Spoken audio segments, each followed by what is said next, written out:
You're about to listen to Jimmy Johnson, and one of the things you're going to hear is him discussing playing guitar in a bathroom as an isolation booth while Cher was in the room brushing her hair. And that was fun. Oh, it's brilliant. But I mean, that's not something you're going to open and read in, Guitar Player magazine, so to speak. Well, let's get to it and continue from where we left off last time. This is part 2 of our interview with Jimmy Johnson, and lots here that we think you'll enjoy. We had a lot of fun. I can't imagine life without that technology of being able to quickly change. Well, just like today. The other day you sent me a message on Facebook, called you, we scheduled this thing, and I was like, hey, I'm going to probably be a little bit, move the time around just a little bit, which worked out for all of us to be here at the same time because Dan was going to be a little late. I can't imagine not being able to just share. One thing that's amazing is being able to share the calendar with someone and then log on their computer or their phone and look at it immediately instead of run down to the office and go look at this piece of paper. See, the four of us was we had jobs. How did you guys? Barry's job was to chart the songs on the session. He'd chart all the songs on the number system. Okay, so Barry charted the songs. What was your job? My job, I was president of publishing, president of the studio, I was the first guy to get there and the last guy to leave every day. The buck stopped with you? Yeah, that's right. So and at both rooms. Okay, so Barry would do all the charting, so he would get the stuff before we had the sessions. another room down in Sheffield. I did not know that. We had another studio down there. Let's put a pin in that one. What was David's job? David's job started out. Other than just bass, Well, other than bass player, he wound up taking over the booking book after about 7 years. After about 7 years, I gave him the booking book, and he started booking all the sessions in. So what I'm hearing is you were doing that for the first 7 years in addition to everything else. I was doing too much. Yeah, it sounds like it would kill you. I had too much on my list. Booking's the worst thing. Then I was traveling to New York. Right. You just simply didn't have the time to devote to it. No, right? It was just... Because that takes time. Booking... it was very little sleep and mostly work. Yeah. Oh, yeah. And getting clients, that's the work side of things. What about... It was great to see David come take over the book for me because that took a lot off of me. I can imagine. So what about Roger? Drums. Roger, his whole thing was he and Barry started producing together. Okay. And so they were doing productions before any of us. Okay. I mean, in a big way. They cut the first hit that was cut among the four of us was Roger and Barry. It's called Starting All Over Again. Oh, wow. Starting All Over Again. I didn't realize they produced on that. That was the Mel and Tim.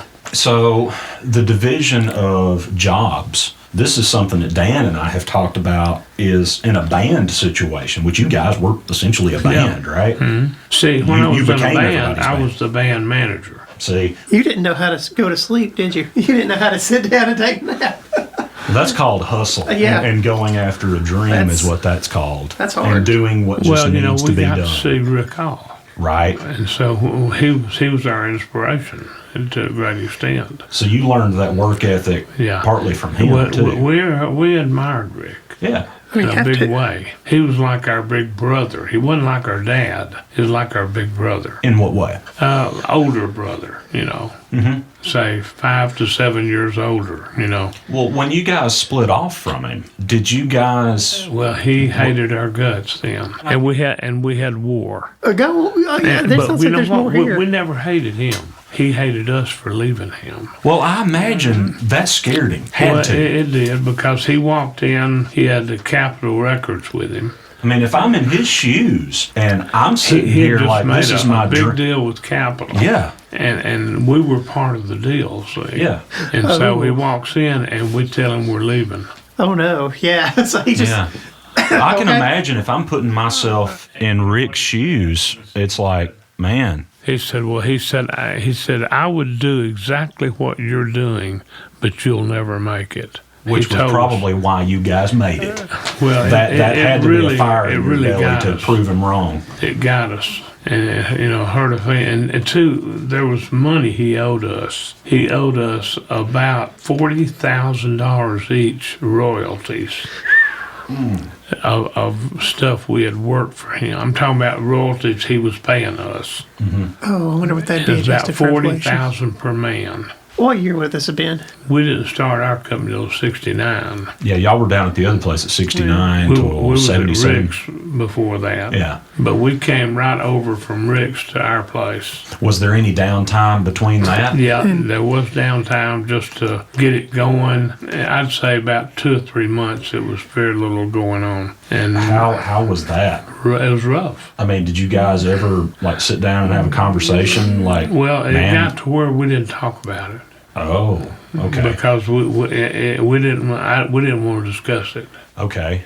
We didn't want to the bad things going on. We didn't want to talk about. I can understand that because you can Yeah. live in that negative headspace. It's and best not to, really. yeah, I totally understand that. I mean, I've been there. I mean, it's. Yeah. Did y'all ever almost give up, or did y'all No. ever have that? Never Y'all- had that mentality. No. That's amazing. But it was always in the back of our mind. Y'all just didn't voice it. Yeah, and we didn't discuss it with each other. Did y'all discuss it with your wives or anything like that? Or I think there might have been a little of that, but not so much even because we didn't want to bring it up. Which I can understand that. It was bad vibes to us. We found out that let's just stay positive, It's real easy to Which get in a pays downward off. spiral. It's real easy to get in a negative mindset and say, what if this happens and then what if that happens? And it's almost like it comes true when you start talking about it. Well, it kind of manifests itself. I've seen that. I used to think that was just a lot of You know, might talk yourself into some bad luck. Yeah. Not only that, but you're just not in a good headspace. And I've been there, so I know what it's like. Well, I remember our work was real low, and but I remember when we had our first hit, I got a call from Atlantic, and Jerry Greenberg called me and said, "Jimmy, you got you a hit. It's called Take a Letter Maria." Great Oh, song. yeah. Great song. Oh, man. Did you know that was going to be a hit when you were working on it? I think we felt pretty good about it. Were there ever any songs? We never were really good at picking hits. So it sounds like maybe there were some that you liked that didn't do what you thought they would. A lot of times we would pick the wrong one. Really? Yeah. See, from an outside looking in, I would disagree with you. But see, we'd be cutting such interestingly good songs every day that, you just have to take your pick. I mean, when you start seeing all these songs and you're doing like the next day, I can't remember what I did. You had to forget what you did the day before. You didn't want to copy that. Right. You end up copying yourself. And I've been there. And a lot of friends have told me, like, dude, you need to start writing this stuff down. And some people have asked me to do a bio, which is weird to write a bio for yourself. Feels very self-serving. But then I started realizing, good grief, I forgot I worked with this guy. That was kind of cool. Yeah. They say keep your resume updated, updated every couple of months because you'll forget. Because of that simple fact that you're intentionally trying to forget so you don't copy. I would go to New York, and guess who would want me to come see him? Paul Simon. Oh, that's awesome. And and he'd get pissed off. Or there was what's the other guy's name? Garfunkel? Well, Garfunkel was great too. Garfunkel came to me one day and he said, "Man, can I talk to you about something?" I said, "Well, sure." He just wanted to get my opinion on something. Yeah. And he was thinking about getting married. And I just had gotten married to another woman. And and he wanted to know, how it was going. And, he wanted to know if he'd be doing the right thing, and all this. And I said, well, the only way you're going to know is if you try it. That's a good piece of advice. But for a lot of reasons and a lot of things in life. He just wanted to know my opinion. And so I kind of blew my mind, that Garfunkel would want to know. He did something real funny when he was here. He was going over to the Southland eating, and most of the people were. And he saw this Coke box is a big old long goat box, the kind that it would chill water. Yeah. And he bought it to put in his house. He had a carpenter build a cabinet for it to ship it to his home in Malibu. I always thought he was going to, he always looked like he'd be kind of a strange guy, just a little bit. Yeah, he is. He was. Well, kind of shifting gears a little bit, how has the documentary affected your life? And I mean, the whole restoration of the old It made building. totally, it adjusted everything.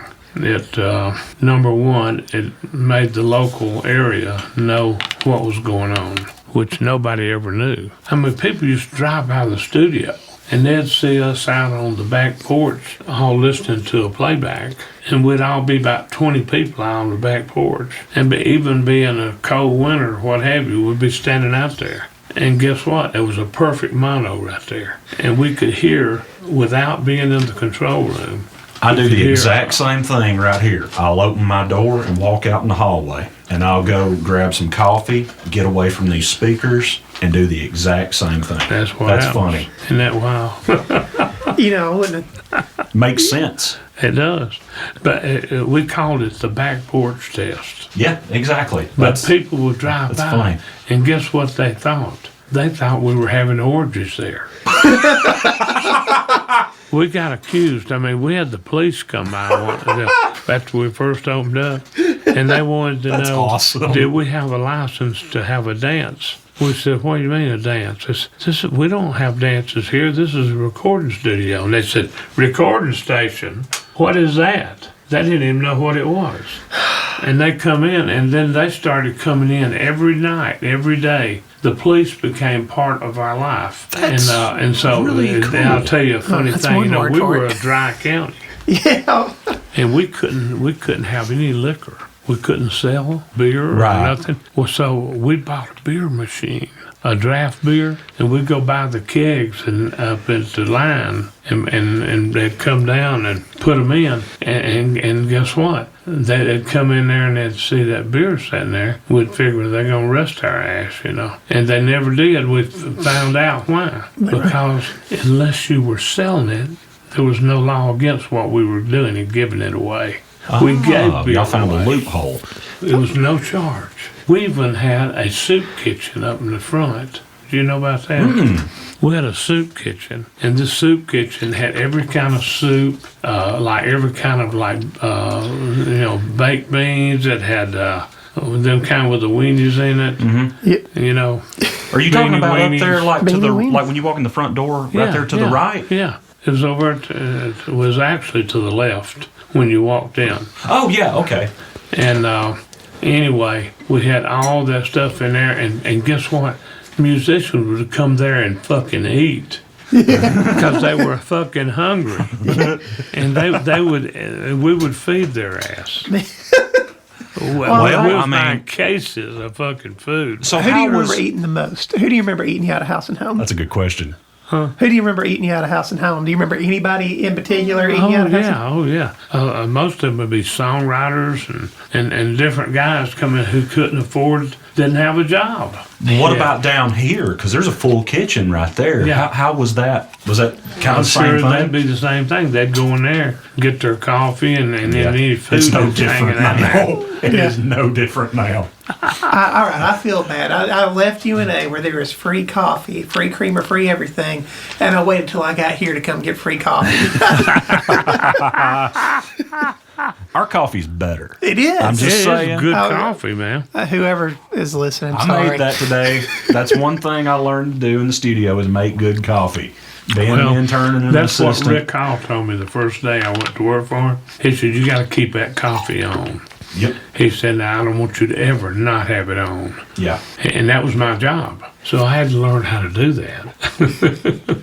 But I was doing all the, I was cleaning the studio. Right. I was doing everything. Mm-hmm. I remember when he decided he wanted to make his building bigger like it is now. Mm-hmm. I went out and we drove the stakes into the ground to lay the concrete blocks. And so we designed the building. So you were part involved in the designing of the building? Well, he was. But- He but told you me he was in charge. Well, yeah. But, I mean, you helped with that, though. Yeah, I helped him That's drive awesome. the stakes. Yeah. Again, though, being a musician's not So, work. question about that. What was his kind of process of thinking for why he designed it the way he did? Because he got that idea from a studio in Nashville. Was A is he based saw. on RCAB, It was right? RCA. Yeah. And he really wanted to kind of base it how that studio looked Yeah. Which is from the outside, even. Yeah. And the size of it and everything. what was his? I mean, obviously there was hits after hit coming out of that, but was that why or? I think Did it had you an just like effect. it? I mean, one thing he had that was really wonderful was an echo chamber that he built, and somebody told him how to do it. And Rick was basically he could do shit. He was a machinist at Reynolds. I mean, he could do shit. And but he was able to do stuff himself, and every time somebody just say, "Well, do it this way," and he'd say, "Well, how do you do it?" And then he'd learn how, and then he would do it. And he built some of the best echoes. He built 4 of the best echo chambers you ever heard. Rodney, I was down at Fame a couple weeks ago, was saying that they're wanting to get those echo chambers back going. Oh, they should. Yeah, and I didn't realize there was 4. I knew there was 2. There was 4, But I didn't 4 know that- stacked. Right. It's like there's some upstairs. There was one over the other one, and the 2 of them, stacked. Well, how were they different? I know the one was basically a big closet with a wavy ceiling. On the inside, they only really finished out one. Yeah. And that one was so fucking good, we didn't ever have to go to nothing else. Really? I mean, when I was there. That's awesome. Getting there right the first time. He had all those others ready to go. Well, I know now it's pretty much turned into an And ISO then booth for guitar we amps. built 1 or 2 ourselves, but we wound up using EMTs. But see, we had about 4 or 5 EMTs here. We had sometimes 2 or 3 different types of the boxes. With some of them EMT, some were clones. So did you guys sometimes layer that on a vocal or Well, something? sometimes we would have 1 of each, It blows my mind to think about practical effects like that. But EMTs were one of the things that kept us going. They're amazing. Even at 36, we had an EMT. Did y'all have an echo down there? We'd have 2. Where? We built 2 of them, and they wasn't worth a shit. Really? They wasn't worth a piss ass. And so we just wound up putting the EMTs in the chamber. 1 in each room. We had 2. How much did you guys utilize the bathroom? Because I know that's a thing that people For echo? Yeah. I was going to say, if the coffee was no going all the echo time. for bathroom. So you didn't? No. Did y'all use it for an ISO booth or anything? or- Just ISO booths. Okay. Because I've heard so see, many different stories we had about that. down there for sure. Remember when Cher would come in, I'd be in there playing acoustic guitar on the John. And I'd be playing, and all of a sudden she'd walk in, combing her hair. And so she'd shut the door. It was just me and her. Right? And then what Becky would freak fucking out. He would say, "Johnson, I don't want you to stop playing. You can't stop playing. You have to keep playing on your acoustic or whatever you're playing." And so I'd have to keep that sucker going. And if I stopped, he'd say, "Okay, Johnson, keep it going now." No, it's just He's because afraid my hands might be busy. He had Cher in there. But Cher was unbelievable. Yeah. Oh, yeah. She was a killer. Well, she's still talented. I wish you was could have amazing. seen her back then. Her hair was all the way down her back, bound around here. Yeah. And she would be combing it while that's the reason she'd come in there to comb her hair. about what year you reckon this would have been? That had to be 69. She had to know what she was 70. doing. Yeah. She knew what she was doing. Oh, hell yeah. I mean, Yeah. she got a I think kick out she of that. kind of got a tickle out of it. Yeah. I remember we went out to L.A. and they was having the, what's that big event? It's like a award show. I think it might have been Grammys or something. And so we go out to it, and we see Cher, and she loves us out there. You can't get enough loving from her. I mean, she's so great. I mean, that's how great she was. Is she just a good person? Good, super person. She's always struck me as somebody and all kind of the like women that. wasn't like that we were with. Kind of going back to the gear nerd thing, you didn't like the echo chambers at the original sound. It about shows that we built. Yeah. Hated them. What We did you couldn't not? even really use them. Why? First, they were too small. Okay. There were the rooms were too little, and we just didn't quite make it with them. And so as a result, it sounded like shit. We didn't want to use them. Pretty much any echo you guys had there was through the immediately plate. we bought the EMTs and the EMTs did it for us. EMTs became our life. What is your philosophy on engineering and production with an artist? Like if you're producing, do you like to sit down with an artist beforehand and do some pre-production? Absolutely. And how does that go down? Well, I used to work like, I'd get with Skynyrd, and if I listened to all their songs, that'd be my first thing. Rick Hall taught me how important the songs were. And once I realized, and I realized that I had to be a part of my life, and publishing became the biggest income flow we had, by the way. It became astronomical. Right. And he saw that early on, and yeah, you guys it's saw like the results. we were going to Medium. Are you familiar with Medium? No, sir. Medium is in Cannes, France. You know where Cannes is? I don't. Do you? I've heard roughly. I know very little about France. Well, Cannes, France is where they have Medium every year. We would take flights. We went about 20 years. And the company would pay for it. And we would go and we'd carry sometimes some of our publishing people, like people, our secretary, and also different people. And everybody was totally involved in making. See, once we were over there, we would go to meet them, and after meet them, we'd go around to the different countries in Europe to make the foreign publishing deal with that country. Who would go with you? Was it you? Sometimes we'd carry a lawyer with us. We had Jim call. Dardis, our local lawyer, would go with us, and he'd take over that part of it, the legal part, and we'd sign, and he would prepare the papers. Yeah, sometimes they're the ones that work out deals too, lawyers. Yeah.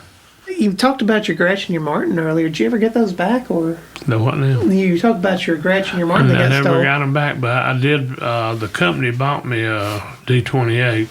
I didn't get a Gretsch then, but then the Gretsch company called me. They saw an article. The president of Gretsch called me himself, and he said, "Would you do an interview with us?" I said, "No problem. I have no problem." I said, "I love my Gretsch." And you know what he did? He sent me a brand new Gretsch. Sent me a brand fucking new. You ought to see my Gretsch.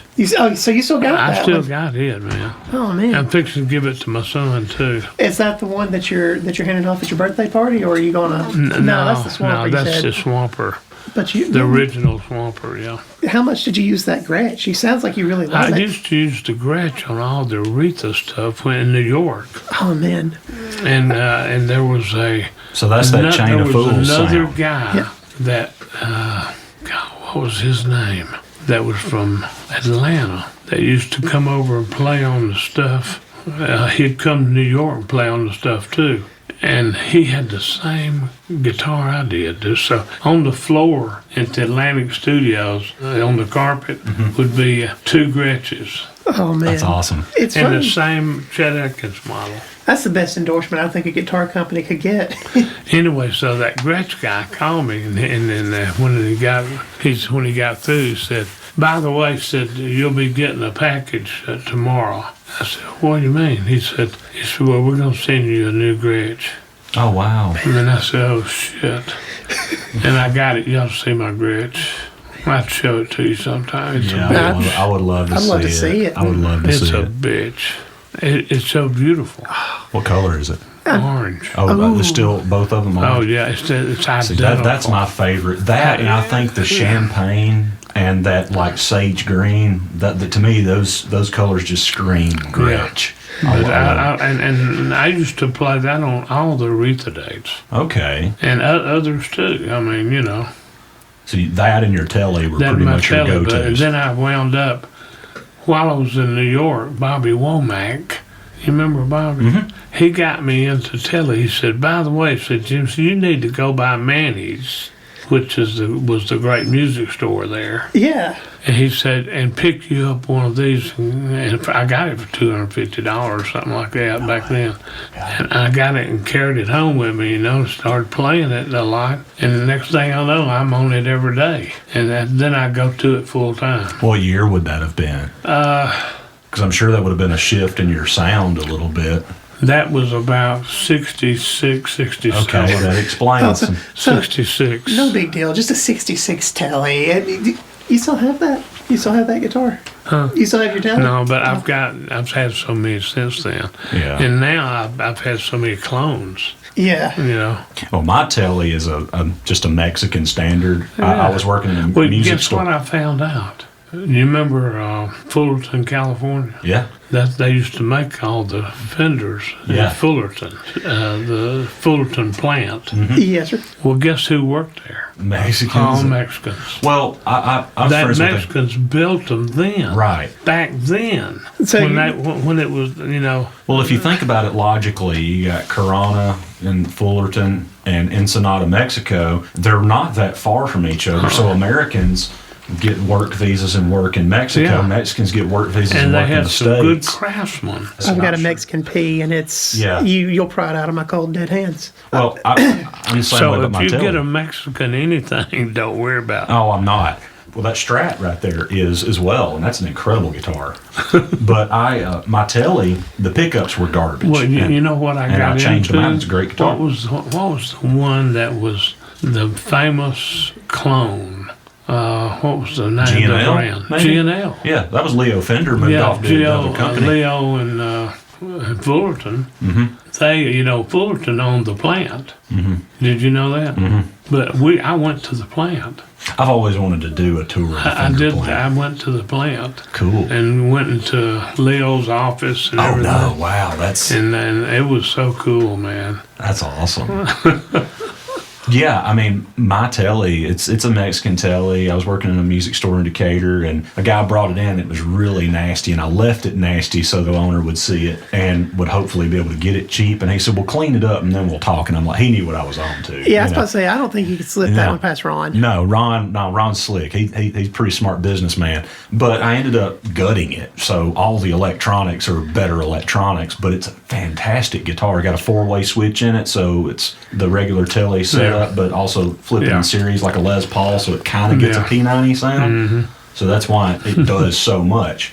But yeah, I mean, if you think about it, those guys, I'm sure some Fender lovers will hate on me saying this, but I mean, if you think about it, I mean, if you're trying to get some overtime hours as a plant worker, you're going to get a visa and you're going to go across and, you know, I mean, it just makes logical sense. And I think I'm right about this, but I'm not 100% sure. But I think the old jigs and everything that they used in the original plant, when they upgraded, the American plant got sent to the Mexican plant. So actually they're using the old stuff the vintage stuff to build the cheaper, quote unquote. Well, I may be wrong about that, but I there's think I'm right. They go to sleep at the wheel with the QC sometimes. One of the worst basses I've ever had in my hands was a Made in America Jazz Deluxe, and it felt like playing a 2x4, and it sounded like one too. Well, you know, I learned how to set up guitars from a guy that was the manager, Jason. He worked for the Guild plant and all of that, and when Guild Fender bought out Guild, and he showed me how to set up guitars, and I learned how to do it by messing my own up and having to fix them. And a lot of the reason how there's you learn. a lot of the difference in the expense is the time they spend on the setup. It's like the guitar is the same. I mean, part of the reason why the headstock is the way it is and everything's designed the way it is they could get the most out of a piece of wood. It just makes sense as far as resources go. And Well, to me, the Fender guitar was the most amazing thing I ever amazing. saw. I love when it. I saw the first one. Okay, so part 2, Jimmy Johnson interview. Thanks again for listening. We're on all the social media stuff, Instagram, Twitter, Facebook. Follow us, give us a like, rating, review. It helps us a lot. Send us a message telling us your feelings about fluorescent lights. Yeah, because we keep totally hating on that. So, yeah, thanks again. Stick around for part 3.